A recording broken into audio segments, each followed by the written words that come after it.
Hi boys and girls, so today I'm going to go over just the guided practice part of the past tense verbs. This is on page 197 in your English book. So the definition right here of a past tense verb is it says a past tense verb tells about a time that has already happened. Most past tense verbs end in ed, so I just circled that to remind myself, okay.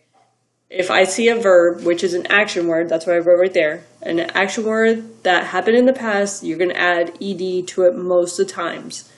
And the example right here, Samuel Slater started the first successful cotton mill in the United States. Since he did not start it today, he started it in the past. That's why you have the verb start, and you added ed to the end of it. Right here are just some rules for spelling past tense verbs. The first one, with most verbs, you're just going to add ed. For example, wonder, you're going to add ed to make it wondered. We wondered about the future of textiles. For number 2, you would drop the e before adding ed to verbs that end with an e. You don't really have to drop the e, you just have to add a d at the end. If you see the word create already has an e, you're going to add the ed. But you're not going to make 2 e's, you'll just put ed.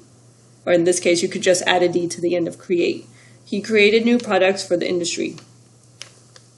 Number 3 says, double the final consonant for one-syllable words that end with a single vowel and a consonant. For example, the word plan. If you planned something in the past, you can't just add ed. In the word plan, you're going to have to add an extra n before you add the ed. So he planned for the future. Number 4, sometimes when you have an you're going to have to change the y, I apologize. Change the y to an I and then add ed if the word ends with a consonant and the letter y. Like the word try. If you tried something in the past, you're going to take out that y, add an I, and then add the ed.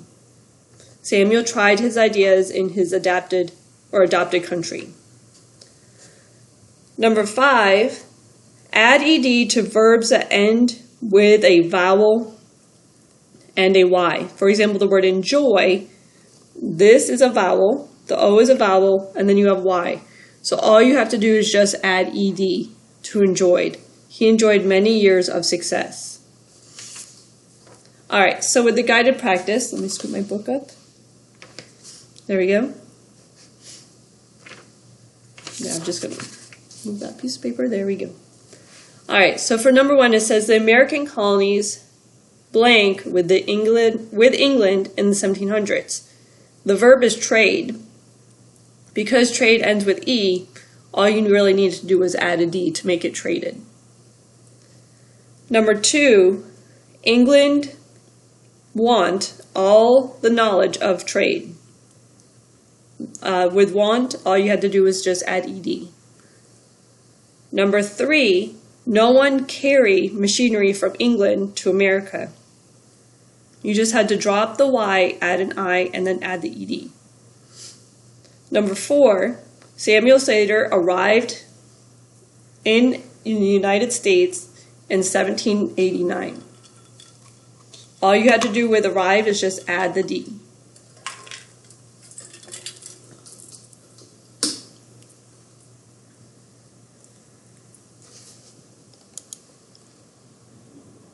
So just to kind of rephrase number 4, Samuel Slater, the verb is arrive in the United States in 1789.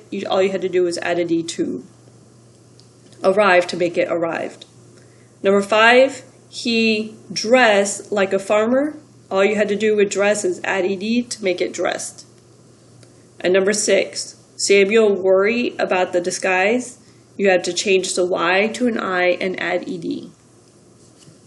I think for the independent practice, you'll be fine with this part. This bottom part might be a little bit more tricky. It says the first thing you have to do is put parentheses around each prepositional phrase and then write the sentence pattern. So the number 7 is Samuel learned the details of machines. right here where it says of machines, this is your prepositional phrase. The pattern, and they have them listed right here, the S stands for subject, the V right here is verb, LV stands for linking verb. This is your direct object, this is your predicate noun, and your predicate adjective. I'm just going to double check that. Yes, that is correct. Predicate noun. So in this situation, Samuel is your subject, learned is your verb, and details is the direct object. Number 8, his invention of the American spinning machine was efficient.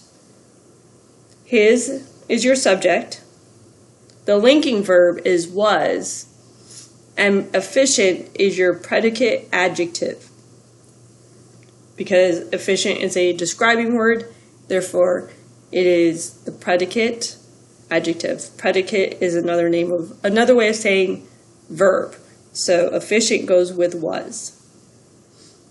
Number 9, Samuel convinced the mill owner of the spinning machine's value. Right here, of makes this your prepositional phrase. Samuel is your subject, convinced is your verb, and the mill owner is your direct object. So it's SVDO, subject, verb, direct object. Number 10 actually has 3 prepositional phrases. He helped with the designs, that's 1. Of machinery, because you have of, that's 2. The third one is for American factories. That's the 3rd prepositional phrase. This pattern is just subject, verb. That's it.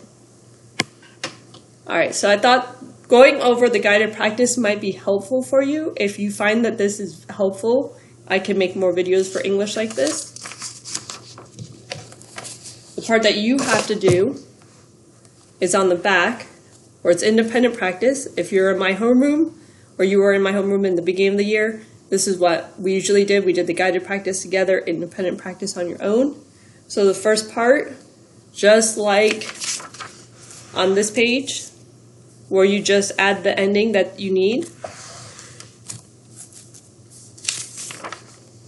And then the bottom part was going to be a little bit more tricky. It's where you have to put the parentheses around the prepositional phrases. I make the apply and write optional. You don't have to do it if you don't want to. The most important part that this will be on your test is this part right here. And then make sure you check your answers when I post them on the next day. All right, please let me know if this video was helpful. Thank you.